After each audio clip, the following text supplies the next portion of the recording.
The patience of Jesus with his disciples was tried over and over again.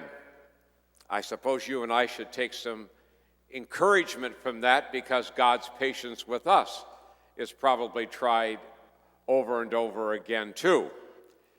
We're in good company. They have a whole group there.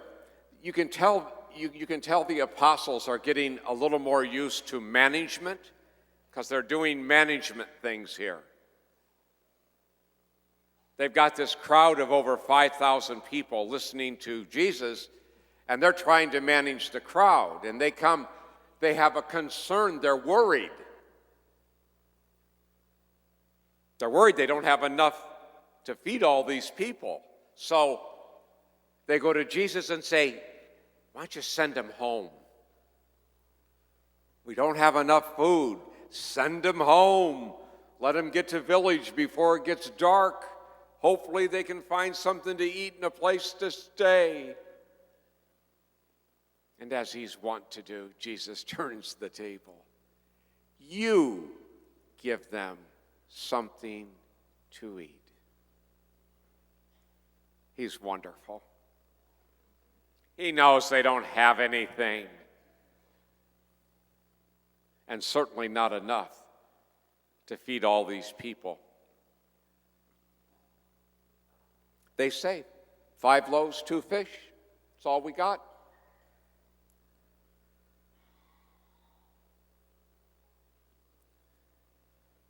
And then Jesus tells them to sit.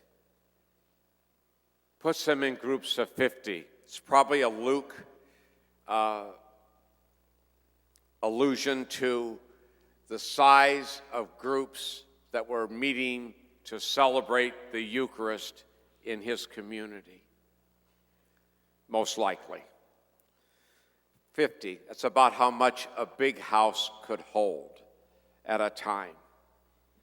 There were no churches or anything yet. So they had Eucharist in the homes, the bigger homes. If you had a bigger home, you were where that community came together to celebrate Eucharist.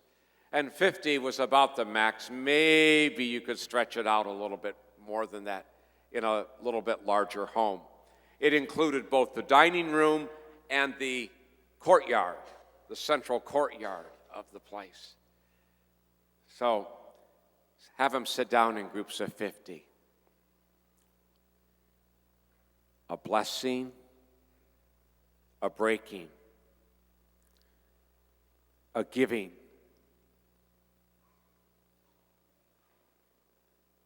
and they all ate and were satisfied. Satisfied. Not only satisfied, but an abundance left over.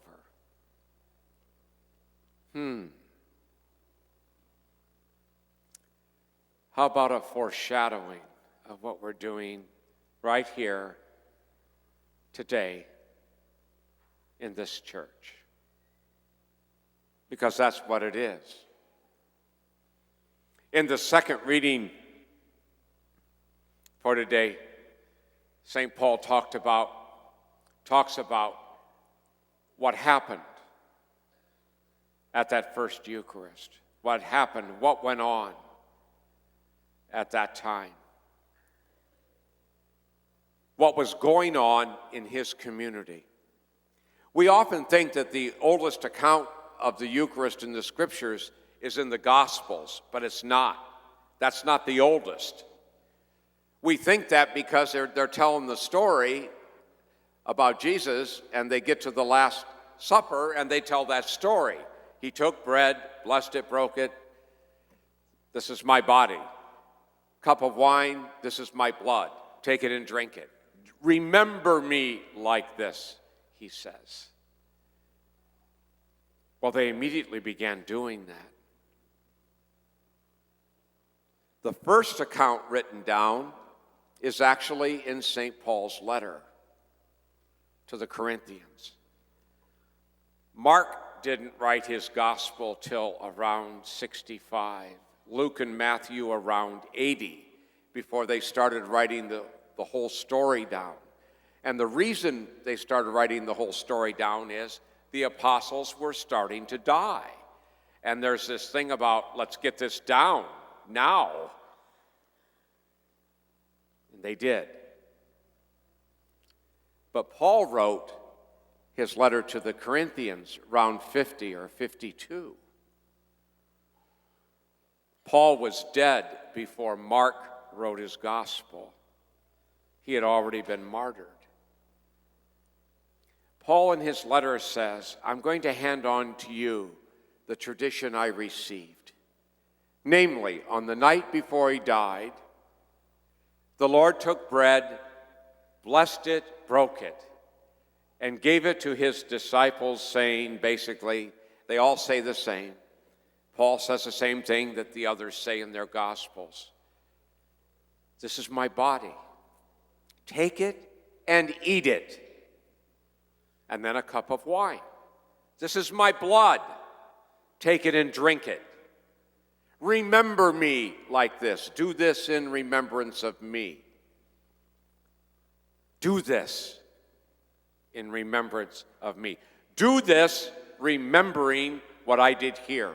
And in that remembering, I will be present to you.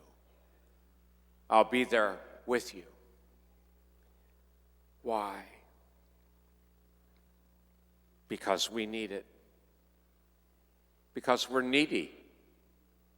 The same thing that was in this gospel story today. Why? Because they were needy. They were hungry. They were looking for something more.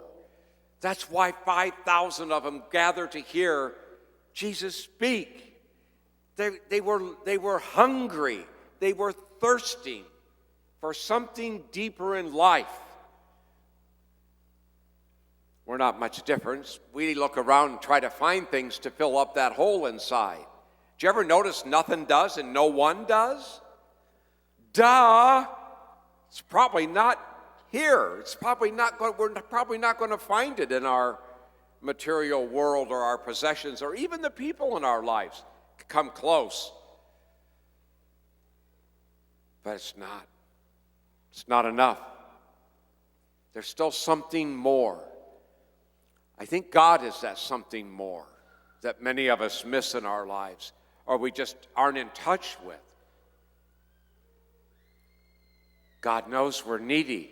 That's why he gave us the gift of the Eucharist, so he could stay with us. He knew we're going to be lonely at times. He knew we're going to be a mess. He knew we'd try to fill up that hole inside with everything else, and we'd end up discouraged and need a lift, because he knew we'd sit around and cry like a bunch of babies when it wasn't working out right in our lives, and we were going to need him to sustain us.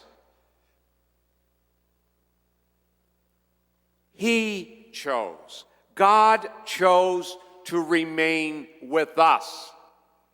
It's his choice. Jesus, the very Son of God, gave us this gift. How do we know it's true? Because he said it was true. He said it. This is my body. This is my blood. Remember me like this. Take it and eat it. Take it and drink it. And then you have Paul telling us 20 years after the Last Supper, Paul telling us this is how he does it when he gathers with one of his Christian communities. Namely, that Jesus, on the night, passes on the tradition. It's what we do still today in our celebration of the Eucharist. And what happens? He becomes present to us. Why? Because we're needy. We have a need to eat and drink. We have a need to be fed. We have a need for God's nourishment in our hearts, for our journey. The journey's too long without it. It's the gift he gave to us. It's so awesome. I love the little ending on this particular passage. They all ate and were satisfied. Huh. They all ate and were satisfied. Goodness. They saw it. They got it already. I think they got it at the Last Supper, the first time. We know that 3 days later, the two disciples on the road to Emmaus have the same experience with him. And they get it. In the breaking of the bread, they recognized him. And he vanished from their sight. Isn't that awesome? They got it. This is his body. This is his blood. Yes, it retains the appearance of bread and wine, but it's not bread and wine anymore. It becomes the true body, the true blood, soul, divinity, the whole Jesus Christ in this great and beautiful sacrament of the Eucharist. We are the most blessed of all people. He chose to remain with us this way. He chose it. He told us. And we continue to do it, and he continues to be present to us. And we'll do it over and over and over again until the very end of time. We will. It will never end. Oh, body of Christ, oh, blood of the Lord, how blessed we are to be your community.